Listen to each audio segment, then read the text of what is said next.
Good morning and welcome to the VUU. I'm so glad you could join us today. I am the Reverend Joanna Fontaine Crawford, and I'm here in Austin, Texas, where it is nice and cool, so I'm trying to enjoy it because, man, I know that summer heat and summer bugs and summer are all on their way. And joining me today, we have Aisha Hauser. How is it where you are? Hi, I'm Aisha in Seattle, and it's actually bright and sunny in Seattle. One of the unintended positive consequences of climate change, I say that facetiously, is it is super sunny in Seattle, a lot more than probably ever. So, and it's going to be warm today. So, yeah, we're doing well. So what's happening out there? Well, I actually serve as the Director of Religious Education at East Shore Unitarian Church, which is one of our large congregations, and a couple of weeks ago, every week for the past year, over a year, we've had a group of folks anywhere between 3 and 25 stand on a corner, a busy corner in Bellevue, Sunday morning, holding Black Lives Matter, standing on the side of love, signs, bearing witness, asking people to honk. And so over the course of the year, every now and then, they'd have people shout obscenities and Black Lives don't matter and just really mean things. But for the most part, it was pretty positive until April 24th, when the first time our coming of age class joined the group, a man in a pickup truck wrote on cardboard both sides, "I hate N-word" and "Black lives don't mean expletive," and threw it at them. So, the group was obviously shocked and shaken and upset, and we processed it. And then later, then they had to go to church because they do this before church. So we went to church. Everybody went to church. I wasn't there, and I was told our interim minister hadn't started yet. And then someone said, you need to tell the police. I said, oh my gosh, you're right. And it's not terrible. It hadn't even occurred to me to call the police. But I said, we need to put this on their radar because obviously something's escalating. So I called the police at around 1 o'clock after church was over, and this woman was annoyed at me that we didn't call right away. And I said, well, I'm calling you now. Can somebody come out? No, you have to call during office time. Okay. So Monday comes, I call. So I talked to an officer for easily 20, 25 minutes. And because I'm tenacious and from Jersey, I was like a dog with a bone. And I said, sir, this, X and S such happened, and he said, oh, well, that's freedom of speech. I said, no, it's not. It's harassment. No, ma'am, he has every right. Man had a right to freedom of speech, and that's what that was. I said, sir, if another group across the street held signs that said Black lives don't matter, I may not like it, but that's freedom of speech. This was a hostile act. And I said, help me understand how this is not harassment. So he said, well, I will read the code, blah, blah, it takes up. And this went on, right? So finally I said, sir, and it dawned on me that he had an issue with Black Lives Matter, and it was belated, and I finally said to him, sir, my husband's in law enforcement. This is about building positive relationships with the community and bearing witness. And he went, oh, well, you could talk to Detective Who's a Whatsits. So I called Detective Who's a Whatsits. That person was also not helpful. So I finally give up and say, I didn't give up. I said, I'm waiting for the minister, and I figure we need to do this more strategically. I tell a congregant. That congregant was involved in a citywide meeting where she relayed the story that we really didn't get any kind of response from the Bellevue police. Next thing we know, the captain comes to the congregation and the police chief to personally apologize to the group, to me, that this officer was wrong. And then the police chief says, well, what would be free speech is if this other, if another group stood with signs. I'm like, that's what I said. So I was right, police chief? So it was a belated but yet very positive response eventually from the higher-ups in the Bellevue department who are working on diversity initiatives. And so this past Sunday, they had unmarked cars and plainclothes officers for the entire hour that folks were out there. So it turned out to be relationship building. Like I said, now I have, a direct line to the captain and chief of police. So we're working to build on that. So that's where we are. How are people at the church feeling now? It's interesting because so the folks of color at the church, we have a people of color group. When the police chief and the captain came, we're very appreciative. I had at least 3 white people, they happened to be female identified, who were just angry at the police. Even after the police chief and captain came, I said, you know, I get it. Yes, I was also annoyed at this officer. However, these two folks didn't have to come here. They spent an hour with us. I mean, they came to a forum after church. And I said, so let's, you know, stand on the side of love, right? Let's also have grace. These are people that are, and they said, we're pushing boulders uphill. There's a whole culture in police. So now we have folks who want to do the right thing, who want to build relationships and be helpful, that we need to build on that and not hold on to the anger of this one officer who didn't handle this the right way. So it's been an interesting reaction. But the folks of color, I mean, we're like, oh my God, yay, we're getting, you know, positive response and an olive branch. So. Well, and kudos to you for being tenacious. Well, the police chief says to me during the meeting, he said, are you from New York? I said, oh, you don't think I sound like I'm from Seattle? And he said, well, it's not only your accent, but the fact that you were tenacious indicated you're not from this area. So, yeah. Right, yeah, you weren't, what do they call it, Seattle nice? I was not, it's clear I'm not Seattle nice. Yeah, exactly. So anyway, so that's what's happening here. Terrific. And we have behind the chalice, running the tech for us, Lori Stone-Sertosky. Thank you very much for being there. And today we are talking to transgender UU religious professionals, and we have with us the Reverend Mykal Slack, Reverend Anya Johnston, and Zister Alex Kapitan. And I have a little bit of information. Let's see. I see that Mykal is Director of Congregational Life at Unitarian Universalist Fellowship of Raleigh, founder and director of For Life, an ecumenical consultative ministry associated with Metropolitan community churches that works with communities of faith to be more welcoming and inclusive of people of all sexual orientations and gender identities, and a member of TRUUsT. Am I pronouncing that correctly? Let me just ask that. TRUUsT? Okay, and we will. Yeah. I am going to be asking them for more information about that.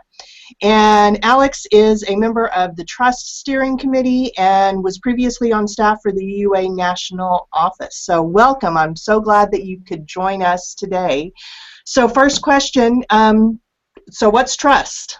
How about first question, Anya, can you introduce yourself a little bit too, since Joanna didn't have an introduction for you?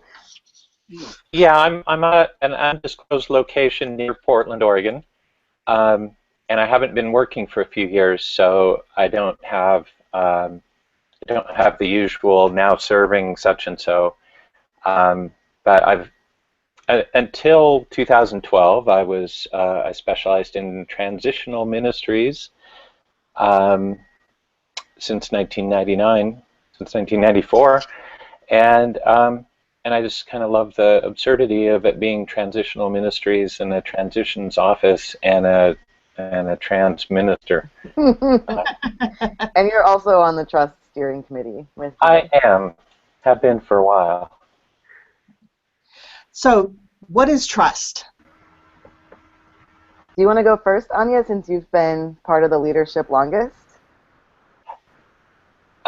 Okay. TRUUsT was started essentially by the Reverends Barb Grieve and Sean Benison to bring together transgender Unitarian Universalist professionals of both educational leaders and ministerial leaders to find out how we can possibly exist within an association such as the UUA, and it's been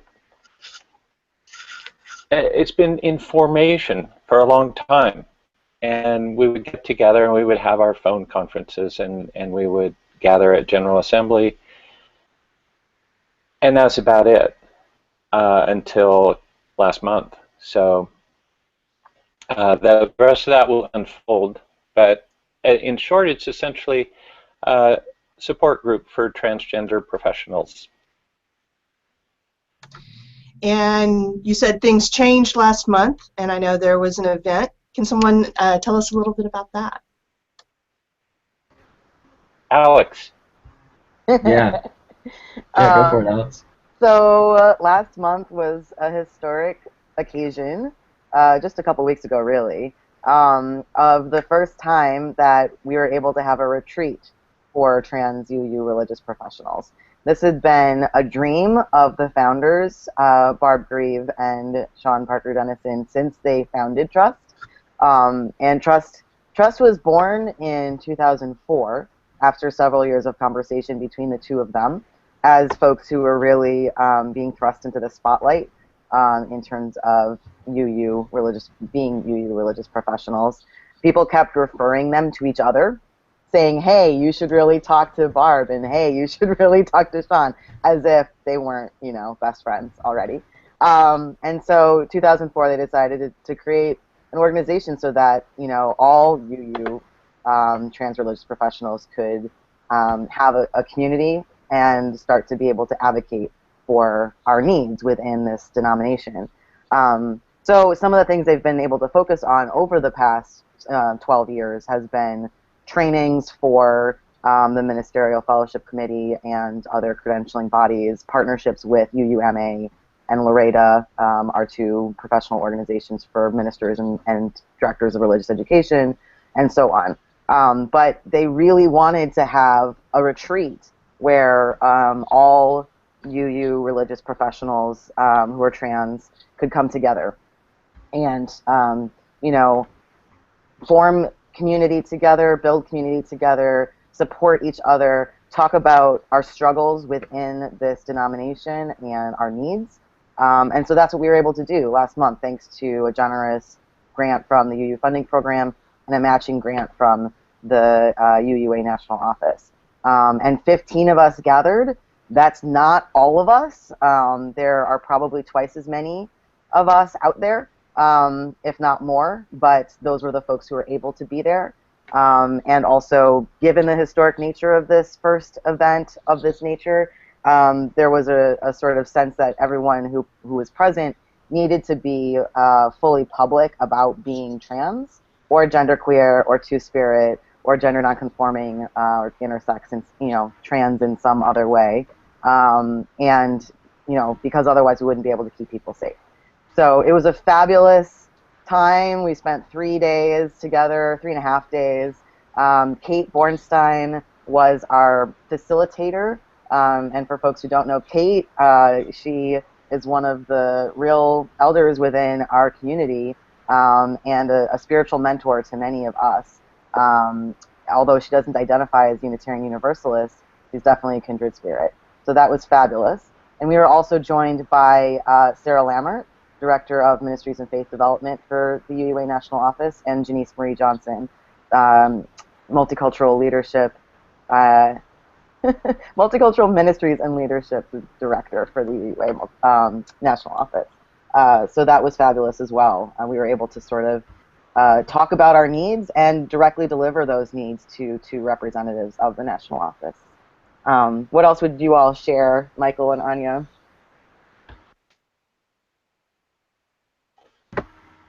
One of the things that I thought was really beautiful about that experience was just weeks before I had been able to participate in Finding Our Way Home, which is an opportunity for UU religious professionals of color and seminarians to get together and to support one another and share space in a way that we don't ordinarily get a chance to. And it was my first Finding Our Way Home, but two folks who are sort of representing Finding Our Way Home, Rosemary Bright McNatt and also Sophia Betancourt came and led worship that first day, that first full day, as a way to sort of represent sort of their hopes for us as a new cohort getting together for the first time in that way.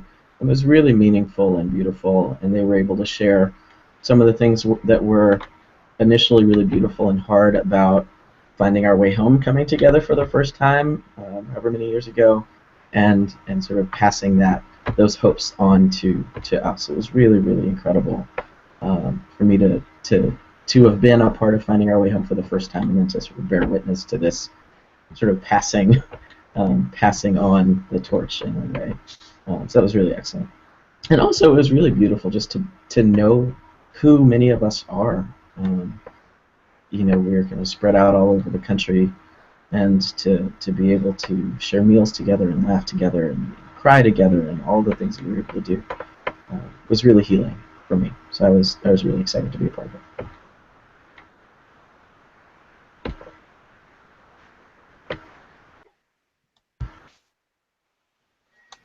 And Anya, did you have any? Were you there? I certainly was, although I almost wasn't. Sean and Barb had to talk me into it because I'd more or less given up. And then I decided that would be the week that I would decide whether I could even still be a Unitarian Universalist or not. And it was transformational and amazing. Partly, as Mykal was saying, well, the laughing and crying together, those were both in extremes. It was poignant in a way to see that many of us together and see a little more suffering than I expected in the rest of the population, and ultimately a lot more promise than I had been feeling for a while. And both Janice and Sarah were a big part of that because of their attentiveness to us and their listening. So it was huge in that way. And the history, I'm just going to simplify. I don't actually identify as a trans female or trans woman, but just to stick with a comfortable binary for people, trans women have had a very poor experience as leaders in the Unitarian Universalist Association, and it was good to know that I wasn't the only one. I'm the only one who ever worked in a parish, but yeah, I just didn't feel so alone anymore, which I guess is what a group like that can do. When we're spread out all over the place. So, yeah. We often talk about the need to make safe spaces. Was this, for y'all, was this a safe space?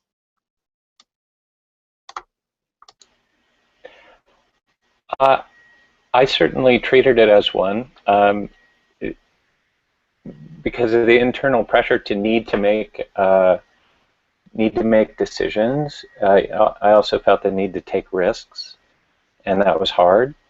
I will say that there were people who were so, it was so intense for them, they had to remove themselves several times, which is the suffering that I was alluding to.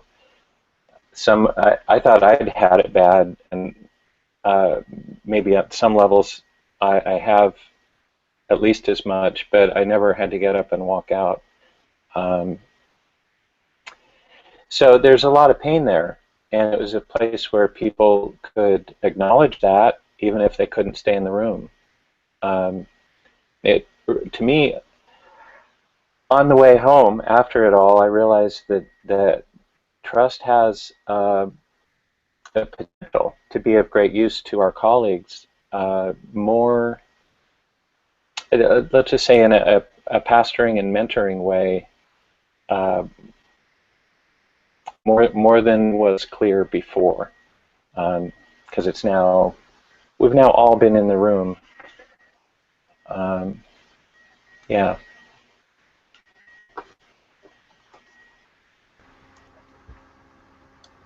So, Anya, you kind of alluded to this, but I'll open this question up for everyone. What are the challenges in being a trans UU religious professional? Well, one of the things that that really stuck out for me, that I know I feel, and I was really able to hear other people express, particularly in that setting, was this sense that folks really rely on you Folks rely on you to understand all of the things and to be able to communicate all of who you are and all of who the entire trans and gender nonconforming world is in a way that's not really realistic, and in a way that creates stress and can do harm, honestly. You know, I heard more than one person in that room say, I'm not here to be the trans VUU that everyone knows and calls upon. Like, I'm not here to be an activist. I'm not here to do that work. I'm here to be a minister. I'm here to serve in the ways that I was called to serve. And yet, this weight is placed upon me. I heard that so many times from people, and I think that it makes it, our work as ministers, as ministerial leaders, as spiritual leaders, has its own stressors, and we can all sort of understand what some of those stressors are as religious professionals. But to add on top of that the weight of being relied upon to answer all the questions and do all the things, if that is not the work that you're called to do, that makes it incredibly difficult to do our work in any meaningful way. And yet, that is often the expectation, that if you're trans and somebody knows it, then suddenly you're the one that everyone is calling on to do all the things. And it can make you feel really alone, and especially given how spread out we are all over the country, it's hard to get the support that people need. And especially if there's no broader institutional support, it makes it that much harder.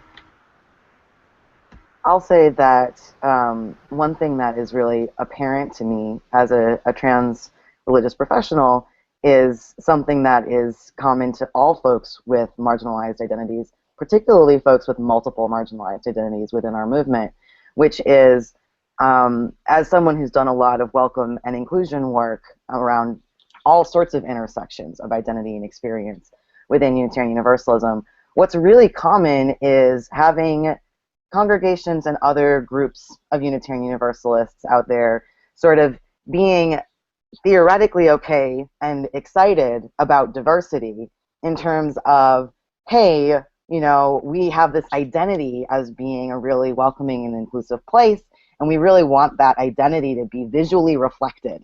We want to be able to look around and see we are accomplishing our mission of being welcoming and inclusive by virtue of the diversity of people who are in this room, or whatever room it is, right? Even if it's a virtual room.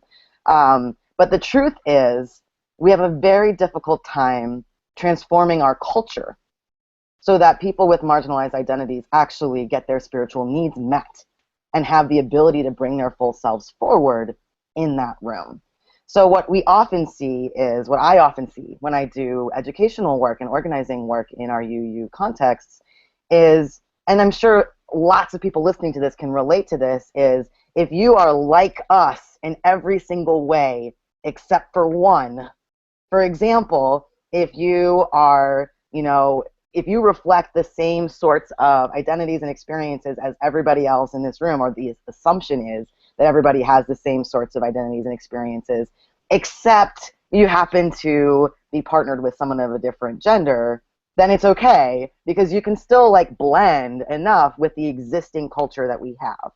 But when you start to have multiple marginalized identities, whether it's because you're both trans and queer, or because you are a person of color and you have a disability, you can't actually fit into the existing culture if that culture is a dominant culture, is a mainstream culture, right? We actually require transformation in order to be able to be present. And that's true for all trans people. But when you start looking at trans religious professionals, whoa, watch out if someone comes into a leadership position in a congregation and says, look, I can't actually be your leader unless you are willing to be transformed, unless you are willing to allow me to bring forward my transformational potential in this context, which is sort of what we have to be able to do as spiritual leaders, right? And like I said, this is not specific to trans folk. This is a deep matter of faith, is are we willing to be transformed so that we are a space in which all people are able to come, bring their full selves, and get their spiritual needs met, and bring forward their spiritual gifts in the process, right? And we haven't quite figured that out yet as a religion. We're in good company. Lots of other religions haven't figured it out either, right? But, you know, it's the reason why I feel like I became a religious professional, because I feel called to help congregations, especially UU congregations and other groups within UUism, do that transformation. And the reason is because I can't find a church where I can actually get my spiritual needs met within this religion, even though I was raised as a Unitarian Universalist. But because I'm queer and trans, because I'm a young adult, because I was raised UU, all of these things come together to mean I can't find a home in this religion unless we are willing to transform ourselves. One of my dreams is that we stop saying we're radically inclusive until we even begin to understand it's an aspiration, because it genuinely makes me crazy. And especially when I moved, I'm in Seattle 3 years, and the PNWD, I came here with, you know, glitter and rainbows, and we are so radically inclusive, and it was like a punch in the face, because no, y'all aren't. And, you know, so yes to everything you said, and until we can say we aspire to radical inclusivity, but we genuinely don't know what that means. And I think diversity and inclusion, when I hear that in our context, I think of Princess Bride. I don't think those words mean what you think they mean. So it's an aspiration.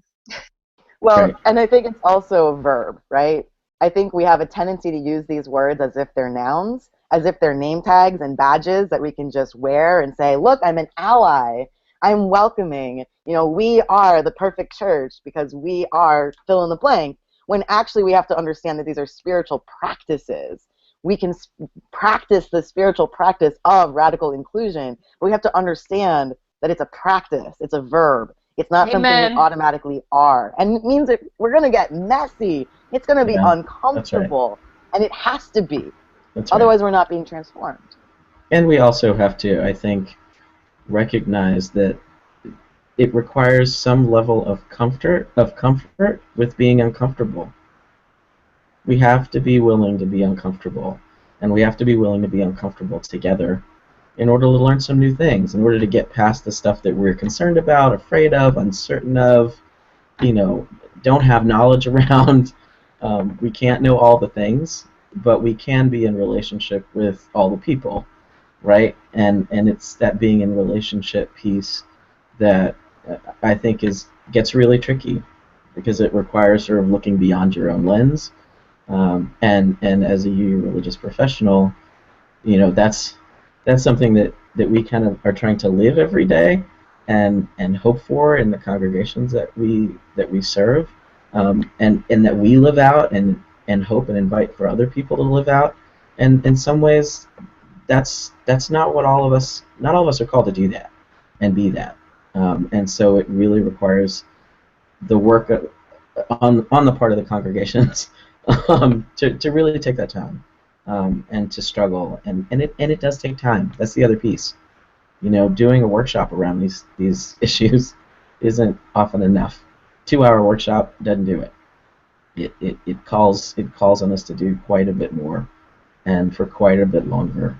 And again, like Alex said, it's a spiritual practice. It's something that we are called to do every single day. It's hard work, and it's worth doing. Mykal, you had kind of alluded to this earlier. For a trans religious professional, what is the significance of exhaustion? Because it sounds like that's a big part of your reality.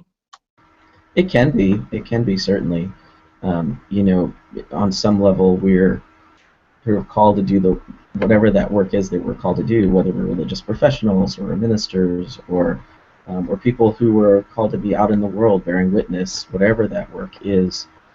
You know, finding the support that we need can sometimes be hard, but also having to go into spaces that aren't quite moving in the directions that we hope that the world can continue to move in is rough. It's rough to face that every day. And I think one of the things that the retreat certainly did for me, was to allow me to just take a lot of deep breaths and put my shoulders down a bit. And that doesn't happen on a regular basis for for all of us, for many of us, I think.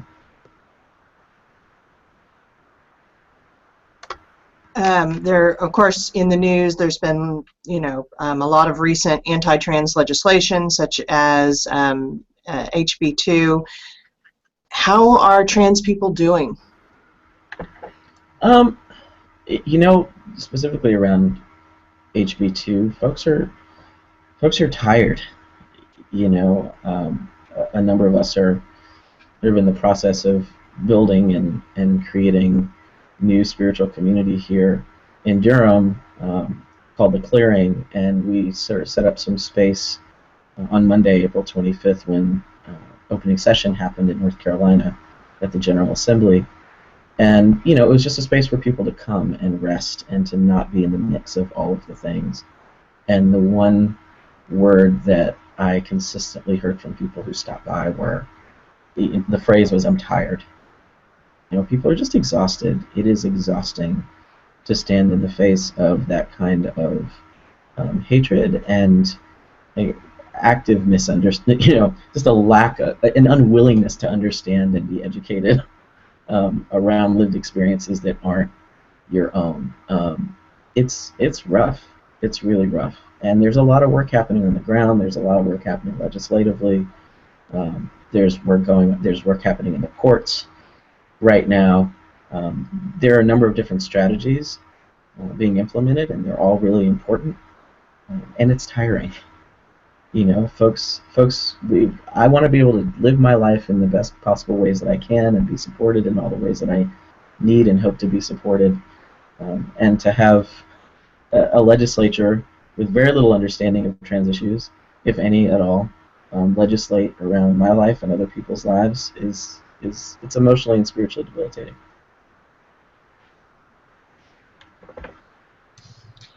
What can congregations do to be more supportive of trans and gender nonconforming communities, especially the ones that are in the areas where these initiatives are being put into motion? And I will say, I'm asking that not only in a theoretical way, but in Texas, our legislature meets every 2 years. And so we get a break this year, but we know that they're all gearing up for this sort of thing. I will say it, and I'd love to hear from Anya and Alex about this too. But the one thing that I keep saying is that we all have a responsibility in this moment, whether you're a part of religious community or not, to understand lived experiences beyond your own. I think one of the biggest struggles that folks have had over this last month and a half, is that folks don't understand what's happening. They don't understand why this legislation is damaging. They don't understand the rhetoric that's being thrown out into the world, and it's because maybe you don't think you've ever talked to a trans person. You don't understand anything about gender identity, or you haven't asked those questions. You haven't really engaged the concept of gender in a deeper way. And I think folks have a responsibility to do that more, in some ways, and maybe I'll get into some trouble for saying this, but even more than going out and with your signs and protesting in the streets. That's great, and that's a very public representation of what matters to you in the world. I think that's wonderful, and those things are really important and empowering for everybody who's involved. But also, sit in a room for a while and talk about gender, talk about gender identity, understand all of the ways in which we can experience and express our gender, because I think that's the stuff that will ultimately make the biggest change. I would add to that, I completely agree with everything that Mykal just said, and I would also add to it, just to reiterate that this is about relationships. That's right. And it's about forming relationships, getting in relationship, Mm-hmm. valuing relationships, not writing off people in your life or on your Facebook feed because they're saying something that is a little off base, engaging with that off base. If you have the ability to have some breathing space, that means that you have the ability to take some weight off of those of us who can't handle having one more conversation with somebody about this, right? So you might feel like you don't have all the right language, or you don't really know, the best things to say, but like everyone is needed in this struggle, whether it's about gender, whether it's about race, whether it's about economic justice, you know, being able to actually have those relationships, engage in those relationships. Because what we're seeing with this anti-trans legislation, we all know that this is backlash against gay stuff, whether it's marriage, whether it's anything else. The religious right and conservative politicians, the very extreme, you know, wings of those movements, they're using this as a wedge issue. This isn't about trans people. This isn't about Anya and Mykal and me. We don't have faces in this struggle. This is about mobilizing a base in terms of trying to reclaim, right, political space, when obviously this space has been very dominated by this rhetoric for a very long time. But it's a mobilizing issue. So what's really needed is, for those of us who are liberal religious folk, we need to actually be able to stand up in the public sphere and reclaim the term religion, reclaim the term spirit, and say, look, the religious right doesn't speak for us. That our religious values teach us X, teach us love, teach us being able to, you know, extend a hand to folks who are most marginalized. Whatever our values are able to help us understand, this battle is not going to be won in the secular realm. We are needed as people of faith to be able to say, no, these are our siblings. These are our people. This is our communities that we're talking about. And we need white people to talk to white people. We need straight people to be talking to straight people. Because when we have some sort of valued or dominant or mainstream identity, then we have access to conversations that other folks don't have access to. You know, this isn't just about bathroom bills and trans people. This is about Trump, right? If we want to actually, because, you know, and it's really it's hard for a lot of us, obviously, whose lives are, our lives are on the line. This isn't just rhetoric. This isn't just about, you know, whatever buzzwords and stuff like that. I have a housemate who came downstairs the other day and said, I don't know if I can vote for Hillary if she gets the nomination. So she's a super, super Bernie fan. I'm a super, super Bernie fan. But I stared at her and I was like, you understand that people's lives are on the line, right? You're going to not vote because you don't like Hillary as much as you like Bernie? Like, I don't know who's going to get the nomination. Whatever, it's not important. What's important is stopping the rhetoric of hate, no matter whose mouth it's coming out of, right? And being able to understand that this isn't just about, you know, confusing political maneuverings. This is about people's lives, because, you know, that's ultimately what's going to happen, regardless of whether something is constitutional or not. It's probably not. But in the meanwhile, in the years that it's going to take to get a bill defeated in the courts, people are going to be dying, or at least unable to live out their lives because of the ways in which this then, you know, snowballs, and the ways in which it condones hate. So. Mykal, you've worked with Metropolitan community churches. Do you feel that we need more formal ways of across the denominations gathering to you know, to brainstorm, to figure out what we can do as, you know, blocks of religious people? I think that can be meaningful. I would actually really love to see across denominations people talking about all of the various issues that are at play here. You know, one of the things that folks were trying to do, and honestly I think in many ways succeeded at doing, was using the issue of bathrooms to mask the fact that there are some really awful things in this law that don't have anything to do with bathrooms. You know, local governments are no longer able to increase the minimum wage as a result of that law. It limited local control in that way, and that affects all people.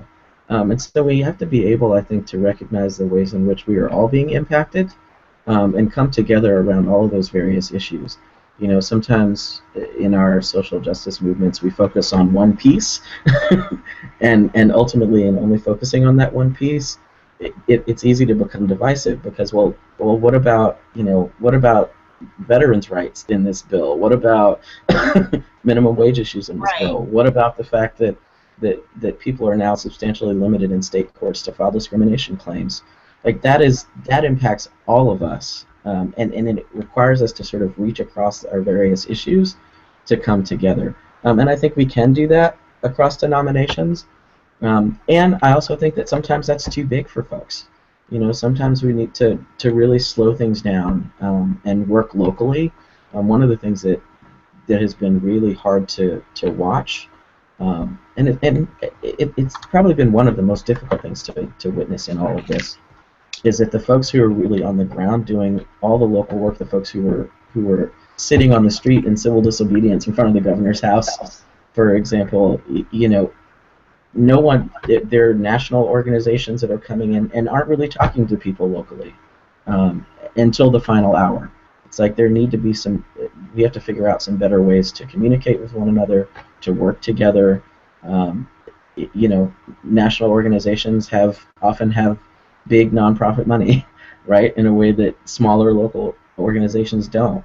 And that has an impact on the folks locally that we don't talk about nearly as much. And so I feel like that is a place where we need to broaden our level of communication and understanding, not just denominationally, but also who are we talking to, and why are we talking to those folks as opposed to other folks?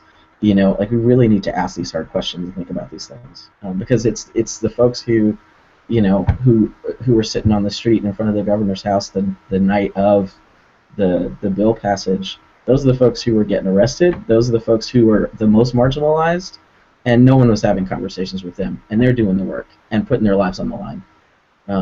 You know, whereas bigger entities can come in and do their work and then leave, right? And so I think there's a lot of work that we can do just in terms of how different organizations and entities are working together, and really engaging each other and understanding the various strategies that we can implement to get these kinds of laws repealed. You know, I think HB2 I think something's going to happen. It'll either happen in the courts or there'll be a repeal. I believe that. I have to have faith in that, right? But it's going to take some relationship building. It is all about relationships, and you know, we can learn science and math and history all day long, but when are we sitting down and talking about how we build relationships and how to do that in a healthy and healing way? What's it like down in the trenches in these areas with these initiatives? It's draining, and it's hard, and it feels like there's no end in sight, you know. But folks are figuring out ways to take care of ourselves and each other along the way. It's rough, and it's, you know, it's not just rough here, you know, and it hasn't just become rough, right? Like, you know, there's a voting rights law that was passed here that was unconscionable, but nobody was talking about that. People are really struggling around those issues. There's all kinds of stuff going on where the most marginalized folks are not getting what they need and their voices aren't being heard. This isn't the first time this has happened, and it won't be the last if we don't figure out ways to mobilize and come together. I'd like to just point out, though, that, you know, just off of your question, Joanna, that I think as someone who lives in the North, there's a tendency to think, oh, that's a Southern problem. Mm-hmm. And I want to just push back and make sure that if there's anyone listening who's thinking that, that's absolutely not true. Absolutely not and true. Also, not only is it not just a Southern problem, or it's certainly not something in which anyone should feel like you can stand on any kind of horse and say, oh, well, people are just really backwards in such and such a place, because that's not what this is about whatsoever. Oppression is manifesting itself everywhere. It just takes different forms and it looks different. But the other thing I want to point out is that the resilience of our people in the states in which these, you know, these hugely problematic bills are coming forward is some of the most amazing resilience and organizing and, you know, community building, family building that exists. So, you know, like there's a lot of different sides to the coin, but it's not a simple thing whatsoever to think, oh, you know, this is only happening in such and such a place, and oh, those poor people who live there, right? Like that's not what this is at all. Yeah, that's absolutely right. I will say certainly the level of support and love within queer and trans people of color communities down here in North Carolina is fierce. It is fierce and it is magnificent, and I don't know that I've ever seen or experienced anything like it before. And that is something that I feel like I wouldn't necessarily have felt or received in the same ways up north, which is really interesting, right? Like folks were all worried about, and I had people who were really close who love me and care about my family were like, oh my gosh, are you going to be okay moving down to North Carolina as a person of color? And I was like, are you kidding? Like, this is going to be magnificent in all the ways that it has been. In terms of queer and trans people of color really coming together to support each other and care for each other and be magical together and to just do remarkable things. So it's complex and it's multifaceted. Yes, it is hard to bear witness to how awful all of this is for so many people, and yet we are incredibly resilient in caring for each other in all the ways that we can figure out how to be creative around that in the midst of all of the ugliness. It was there was experience like this in the 90s. It was a different issue then.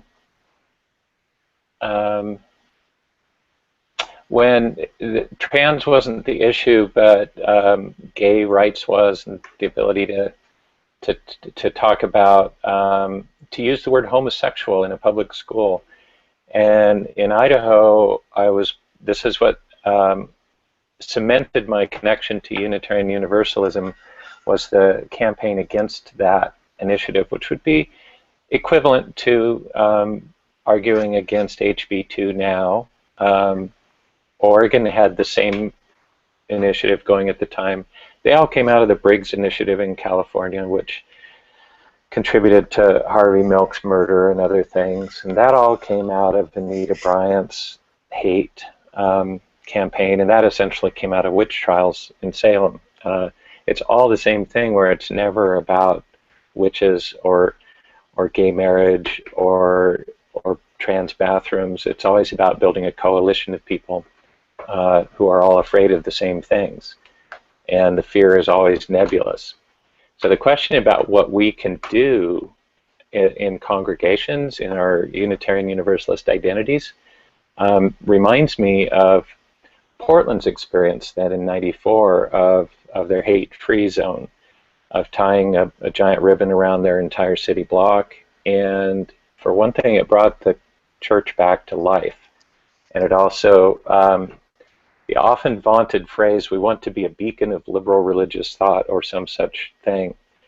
That's another one of those words that doesn't really mean much. So how are you being a beacon? Well, in the face of that hateful environment, that congregation and many others, including Boise, where I was, just made a public show of, look, see, right here, it's a safe place to be.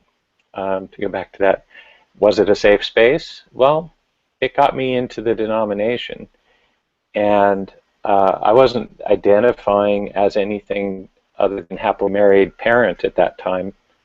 I ended up in seminary, and everywhere I served, as I came out as trans, as I started dealing with that on my own, the congregations were fine. They were excited. They were proud, with the exception always of 2 or 3 people who carried the hate for the whole group, and they carried the labels that you would hate to hear. The it. They call us it. They call us that creature. They do that sort of thing. And it's 1 or 2%. What we could do is, under the challenge of that initiative, we formed a huge coalition in Idaho of different religions. And the Unitarian Universalists were a big part of that. And we defeated that initiative because those people, not just leaders, but people in the congregations, got together. We did the public things, the visible things that you see, the initiatives, the on the street corner with the signs. These are important things, just to let the world know where you stand, literally where you stand. But the power came not from the leaders, it came from the members of different faith communities who would get together and agree that that kind of oppression, that kind of marginalization, that kind of hate and fear was not congruent with their faith or with their need to be decent humans. And our congregations, whether they have buildings or not, have the ability to be those communities where that interaction happens, where the relationships are built.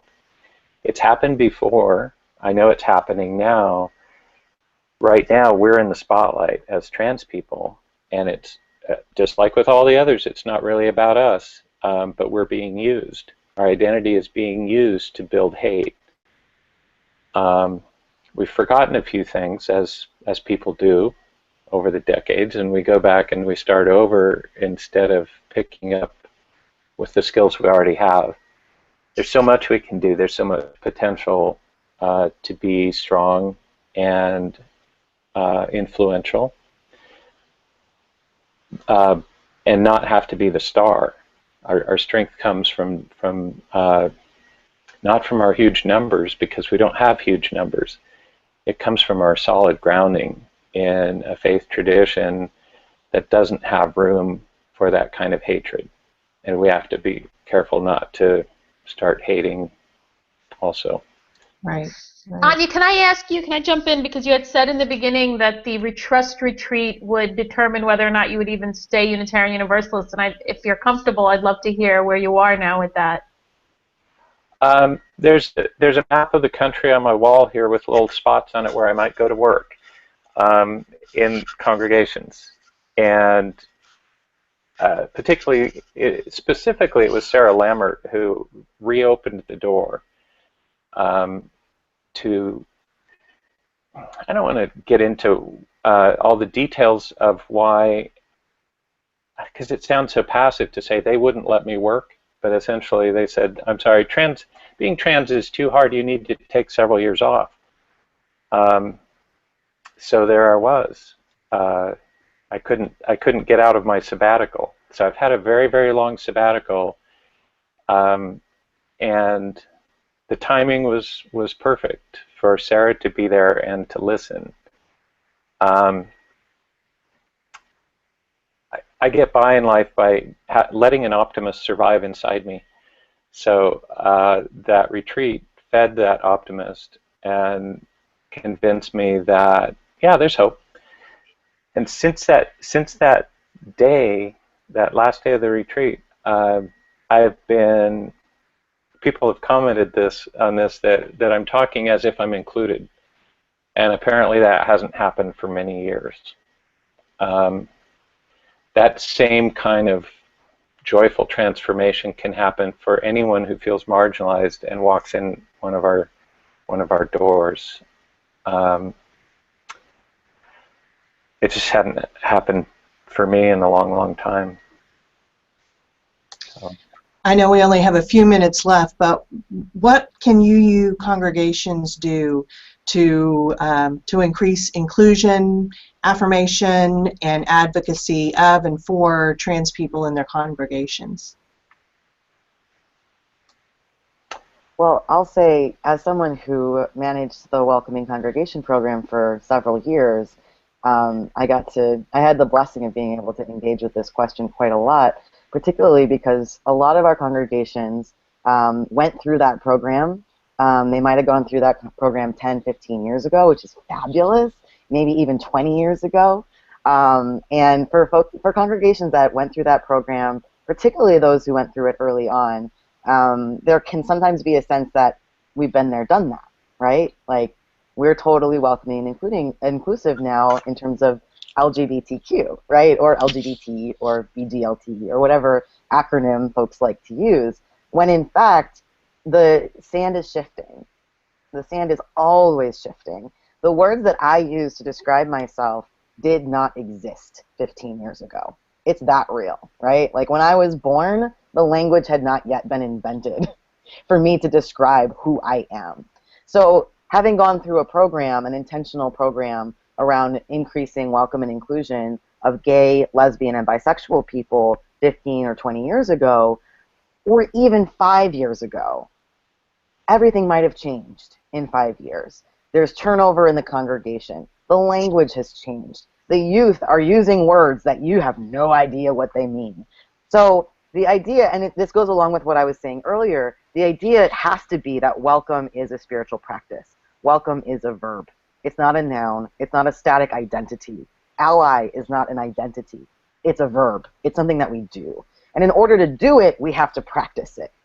And so to practice it, it involves constantly looking around and saying, who's not at the table? Right. Or, for those of people who are at the table, who's feeling like it's not their table, like Anya was just speaking to.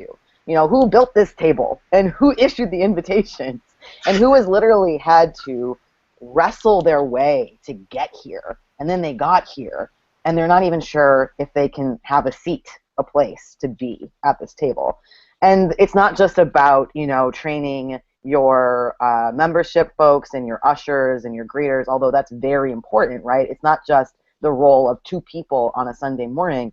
It's everyone's job to try to be looking around and saying, how can we create this space in a more inclusive way? How can we open our door even wider? And it's about religious education.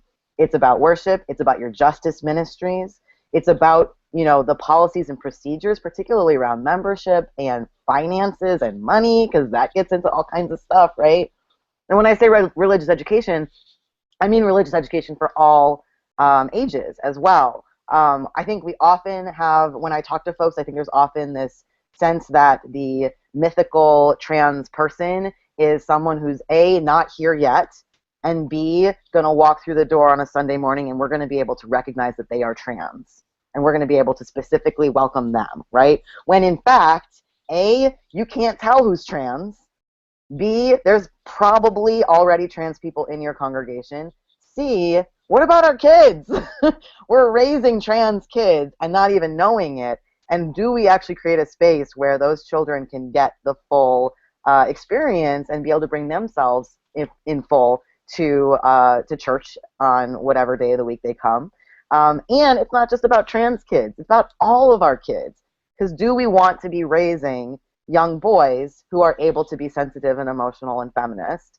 And do we want to raise young girls who are able to be independent and strong and fierce? Yes, I hope so, right?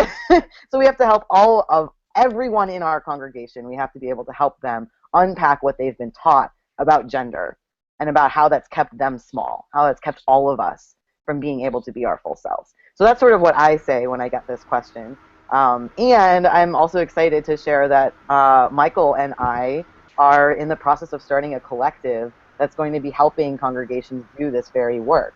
We're interested in helping congregations deepen their inclusion and their welcome and live out that radical welcome in all dimensions, engaging with that real culture shift and transformation that we talked about earlier in terms of gender, sexuality, race, class, ability, and more. So if you're interested in doing this work, I hope that you'll get in touch with one or both of us because we'd love to help and be of service in that way. That's right. Great. How should they get in touch with you? Well, you can email me at alexleekapitan@gmail.com, or you can email Mykal. And you can email me at mykal.s as in Sam, lack@gmail.com. Great. Thank y'all very much for being on. I want to note that today is a double feature for the VUU. At 5 p.m. Eastern, we're going to have an episode live from the Economic Sustainability Summit, which will be live from 24 Farnsworth. And the VUU crew meets with attendees of the UUA Sustainability Summit, and it will be hosted by Tom Schade and Bob LaVallee, and we hope that y'all can make that. Thank you very much for being on the show. I know that we could continue talking for about 5 hours. Yes. It is greatly appreciated that you were willing to come on and share your stories and give some information that I think will be very helpful for many congregations. I'm definitely thinking about, okay, how can we, like ally hard, commit to this. Woohoo! Thank you very much for joining us. Yeah. Thank you for having us. Take care, everybody. Helen.